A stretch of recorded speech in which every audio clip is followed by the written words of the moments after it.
नमस्कार दोस्तों, स्वागत है आपका हमारे चैनल इंडियन डिफेंस एनालिसिस में, जहां हम डिफेंस और विदेश नीति से जुड़ी हर बड़ी खबरों का विश्लेषण करते हैं। हाल में ही इंडियन नेवी के सबमरीन्स को लेकर एक बड़ी खबर आई है। कैबिनेट कमेटी ऑन सिक्योरिटी यानी CSS ने 3 न्यूक्लियर अटैक सबमरीन के डेवलपमेंट को कंसीडर करने वाली है। इन प्रोजेक्ट्स के लिए अभी 50,000 करोड़ का फंड एलोकेट किया जाएगा और इसे DRDO द्वारा विशाखापट्टनम में बिल्ड किया जाएगा। इन सबमरीन्स के डेवलपमेंट में 95% तक कंपोनेंट स्वदेशी होने वाले हैं। ये हमारे आत्मनिर्भर भारत प्रोग्राम के लिए बहुत बड़ी उपलब्धि होगी, क्योंकि सबमरीन टेक्नोलॉजी काफ़ी कॉम्प्लेक्स होती है और इसे बनाने में लगभग 7 से 10 साल लग जाते हैं। इसके अलावा ये प्रोजेक्ट हमारे इकोनॉमी के लिए भी बहुत इम्पोर्टेंट होगा, क्योंकि ये डिफेंस सेक्टर में काफ़ी सारे जॉब्स क्रिएट करने वाली है। अभी कुछ दिनों पहले ही हमने आपको बताया था कि भारत की एकमात्र न्यूक्लियर अटैक सबमरीन INS चक्रा को रसिया भेज दिया गया है और अगले 4 साल तक इंडियन नेवी के पास कोई भी न्यूक्लियर अटैक सबमरीन नहीं होगी। लेकिन कुछ लोग INS अरिहंत को लेकर कंफ्यूज हो जाते हैं और उन्हें लगता है कि इंडिया के पास न्यूक्लियर सबमरीन है।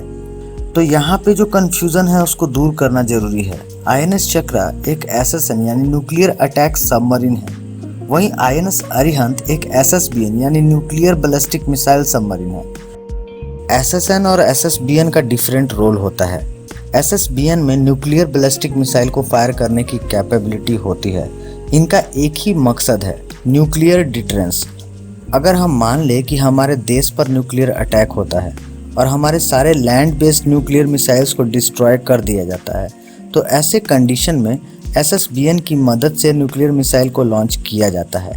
इसीलिए जिस कंट्री के पास SSBNs होते हैं उन पे न्यूक्लियर अटैक करना चैलेंजिंग होता है, क्योंकि उनके पास SSBN के रूप में सेकंड स्ट्राइक कैपेबिलिटी होती है। वहीं INS अरिहंत की बात करें तो इसमें 12 K-15 SLBM न्यूक्लियर मिसाइल्स होते हैं, जिसकी रेंज 750 किलोमीटर तक की होती है। साथ में 4 K-4 SLBMs भी होते हैं, जिसकी रेंज 3500 किलोमीटर तक की है। SSBN सबमरीन या वारशिप को डायरेक्ट इंगेज नहीं करती है और इनकी पोजीशन काफ़ी ज़्यादा कॉन्फिडेंशियल रखी जाती है। अब हम बात करते हैं SSNs की। SSNs में न्यूक्लियर मिसाइल फायर करने की कैपेबिलिटी नहीं होती है। हालांकि ये anti ship missiles, land attack cruise missiles और टॉर्पीडो लॉन्च करने में कैपेबल होते हैं।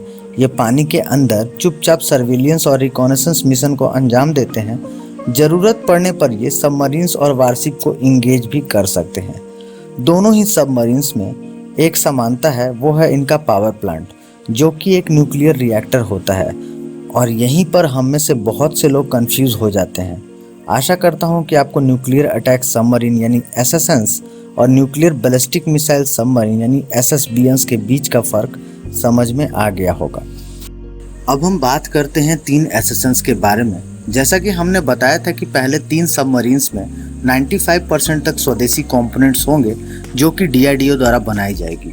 INS अरिहंत को बनाने में जो एक्सपीरियंस और कैपेबिलिटी को डेवलप किया गया है, उसी एक्सपीरियंस को इस्तेमाल करके ये 3 SSNs बनाए जाएंगे।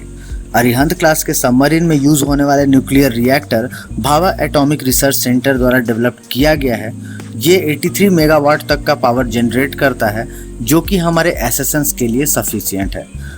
अगर आप इंडियन नेवी के 30 इयर्स के प्लान को देखें तो इंडियन नेवी को 24 सबमरीन्स चाहिए, जिसमें से 6 न्यूक्लियर अटैक सबमरीन्स और 18 कन्वेंशनल डीजल अटैक सबमरीन्स होने वाले हैं। हाल ही में डिफेंस एक्विजिशन काउंसिल ने 45,000 करोड़ से अधिक के इंडियन नेवी के प्रोजेक्ट 75I के तहत 6 सबमरीन्स की खरीदारी के लिए रिक्वेस्ट फॉर प्रपोजल को मंजूरी दे दी थी। इसके लिए 2 भारतीय कंपनियों और 5 विदेशी उपकरण निर्माताओं को पहले ही शॉर्टलिस्ट किया जा चुका है। रक्षा मंत्री राजनाथ सिंह के नेतृत्व में डिफेंस एक्विजिशन काउंसिल की बैठक के दौरान इस मेगा डील को मंजूरी दी गई थी। 3 न्यूक्लियर अटैक सबमरीन यानी SSNs के लिए इंडिया को फॉरेन पार्टनर के साथ कोलैबोरेट करना होगा और उसके लिए बेस्ट ऑप्शन है फ्रांस की नेवल ग्रुप। फ्रांस के पास बाराकूडा क्लास की सबमरीन्स हैं, जो कि हमारे SSN के रिक्वायरमेंट से काफ़ी मिलती है। बाराकूडा क्लास सबमरीन्स में पंपजेट प्रोपल्शन सिस्टम का इस्तेमाल होता है। इसके न्यूक्लियर रिएक्टर में यूज़ होने वाले फ्यूल लो इनरिच यूरेनियम होते हैं। ये दोनों ही रिक्वायरमेंट इंडियन नेवी के SSN रिक्वायरमेंट से मिलती जुलती है। इंडियन नेवी के 30 ईयर प्लान्स में 6 न्यूक्लियर अटैक सबमरीन्स यानी एसएसएन्स की रिक्वायरमेंट दी गई है, लेकिन सीसीएस ने अभी 3 एसएसएन्स को ही कंसीडर करने की बात की है। वहीं बाकी के 3 एसएसएन्स को तब क्लियरेंस दिया जाएगा जब पहले वाले 3 एसएसएन्स को बना लिया जाएगा। आज के जियोपॉलिटिकल सिचुएशंस को देखें तो इंडियन नेवी की रिक्वायरमेंट काफ़ी बढ़ गई है। चाइना के बढ़ते इंडो पैसिफिक प्रेजेंस को देखते हुए इंडियन नेवी को सबमरीन्स की काफ़ी ज़रूरत पड़ने वाली है। क्वाड ग्रुप के मेंबर होने के कारण भी इंडिया की रिस्पॉन्सिबिलिटी बढ़ गई है, क्योंकि क्वाड मेंबर और यूके, फ्रांस जैसे कंट्रीज इंडियन ओशियन में इंडियन नेवी को नेट सिक्योरिटी प्रोवाइडर के रूप में भी देखते हैं।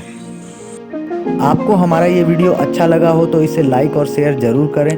अगर आप हमारे चैनल पर नए हों तो चैनल को सब्सक्राइब करने के साथ साथ बेल आइकन को दबाना ना भूलें। साथ ही आप हमसे फेसबुक और ट्विटर पर जुड़ सकते हैं, उसका लिंक डिस्क्रिप्शन बॉक्स में मौजूद है। अगर आपको वीडियो पसंद नहीं आया हो तो कमेंट बॉक्स में कमेंट करके कारण ज़रूर बताएं, ताकि अगली बार हम वीडियो को और भी अच्छे तरीके से आपके सामने रख सकें। जल्द ही मिलते हैं अगले वीडियो में। जय हिंद की सेना।